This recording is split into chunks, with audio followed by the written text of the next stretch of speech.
以弗所书第5章。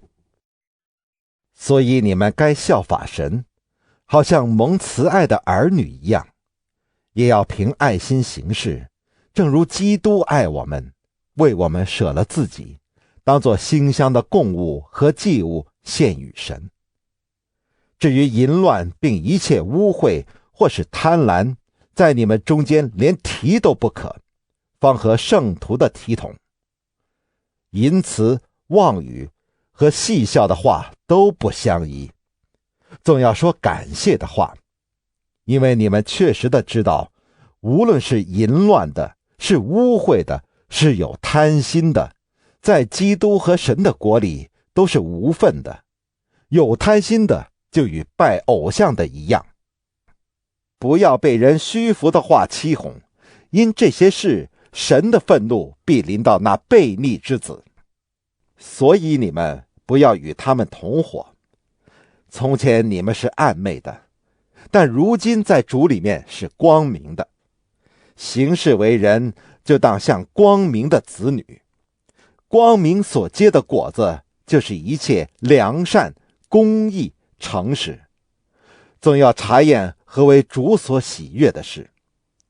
那暗昧无益的事，不要与人同行，倒要责备行这事的人，因为他们暗中所行的，就是提起来也是可耻的。凡事受了责备，就被光显明出来，因为一切能显明的就是光。所以主说，你这睡着的人当醒过来，从死里复活，基督就要光照你了。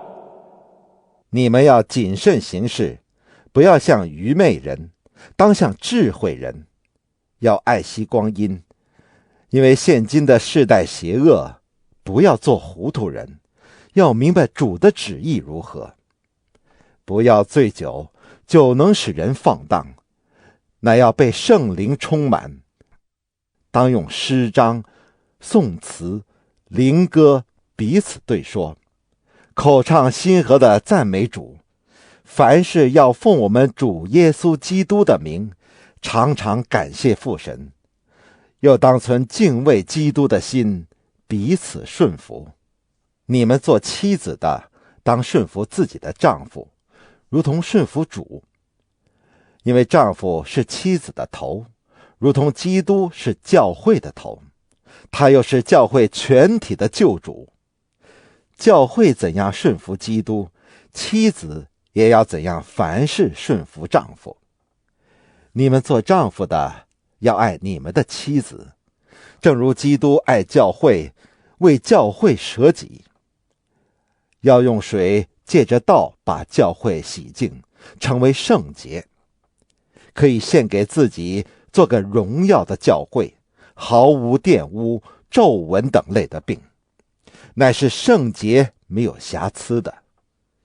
丈夫也当照样爱妻子，如同爱自己的身子。爱妻子便是爱自己了。从来没有人恨恶自己的身子，总是保养顾惜，正像基督待教会一样，因我们是他身上的肢体。为这个缘故，人要离开父母，与妻子联合，二人成为一体，这是极大的奥秘。但我是指着基督和教会说的。然而你们个人都当爱妻子，如同爱自己一样，妻子也当敬重她的丈夫。